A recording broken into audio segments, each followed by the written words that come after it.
Hey everybody, it's Dick here. Today I'm looking at the Yamaha Tracer 900, also known as the FJ-09 in the USA and Canada. It is powered by a 115 horsepower, 847cc, 3-cylinder cross-plane engine. It's a 6-speed transmission. It's ride-by-wire, which comes with 3 rider modes, 3 traction control settings, and anti-lock brakes. It has an adjustable seat height from 845mm to 860mm, which is 33.3 to 34 inches. The frame harkens back to the Fazer series of the bikes from the early 2000s. Let's hope the heritage doesn't stop with the design, because those were great bikes. Whoa. This is a 900cc triple. The power distribution is a lot more sophisticated than the MT-07. It's also a lot better balanced than the MT-07.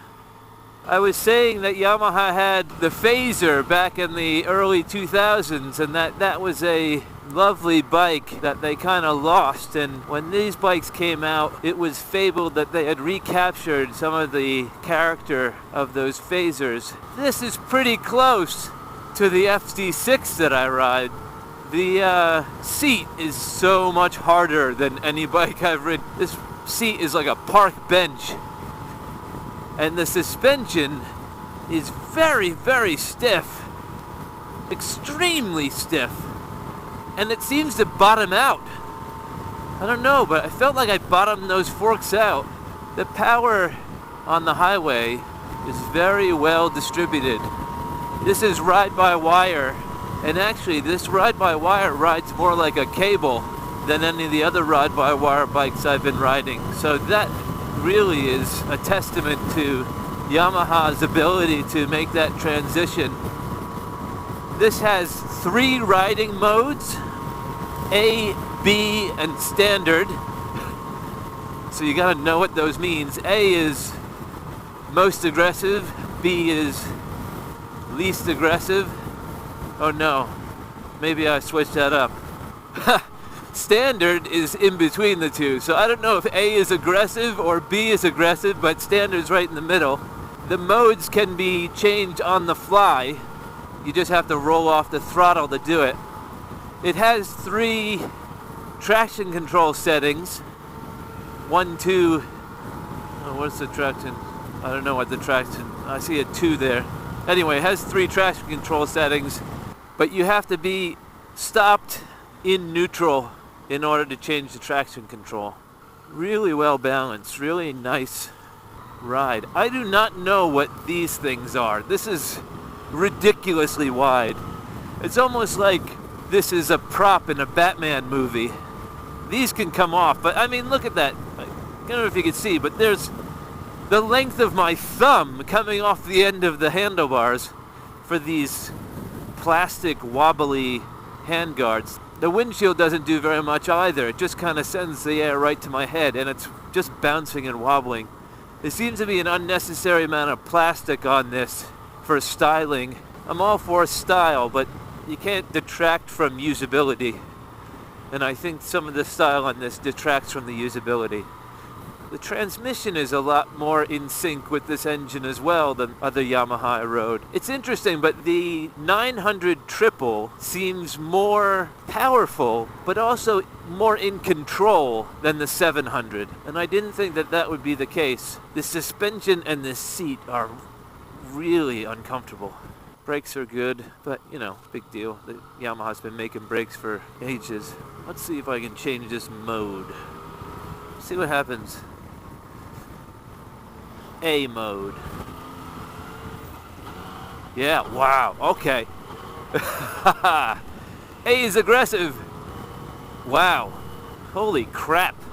Yeah, I can see that standard mode, it was tame, it was in control. This A is almost like that cable throttle on that MT-07. Oh shit.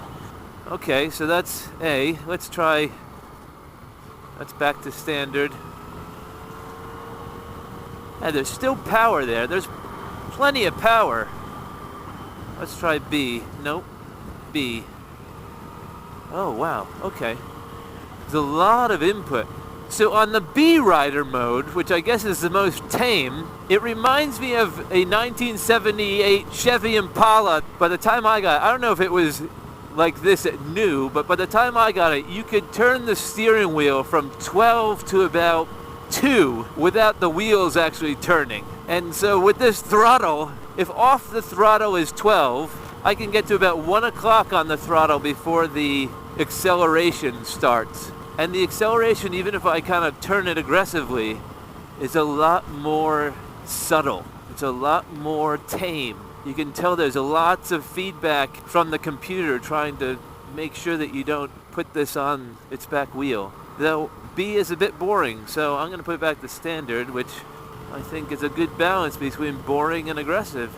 Yeah, so other than these ridiculous handguards, all this unnecessary angry fairings and this bouncing windshield, the really stiff body mount suspension and the wooden plank seat, they got it right on this triple engine and this transmission. And the rider modes are a lot more usable than some of the rider modes I've used on other bikes lately. This display is a bit bothersome though. It looks like a Nintendo Game Boy from 1989, and it's massive. The turn signal indicators on the display too. I'll turn them on. Let me see if I can turn on the hazards. Look at that.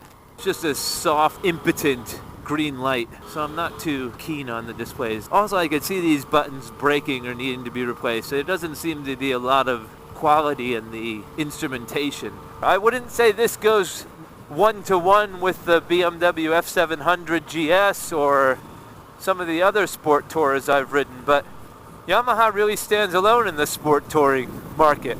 A lot of people try and do double duty with their adventure bikes and call them sport tours, or they call their sport tours adventure bikes. So I'd have to see what the comparisons are, but if this was priced aggressively, if this was priced an actually true value to what I think these components are, this could be a good first big boy bike for people looking to get into some highway touring and some sport touring. It's definitely sporty. I mean, it's got unlimited power, and these rider modes are wicked. Good balance too. Tucking the exhaust underneath the bike really makes this balance very well.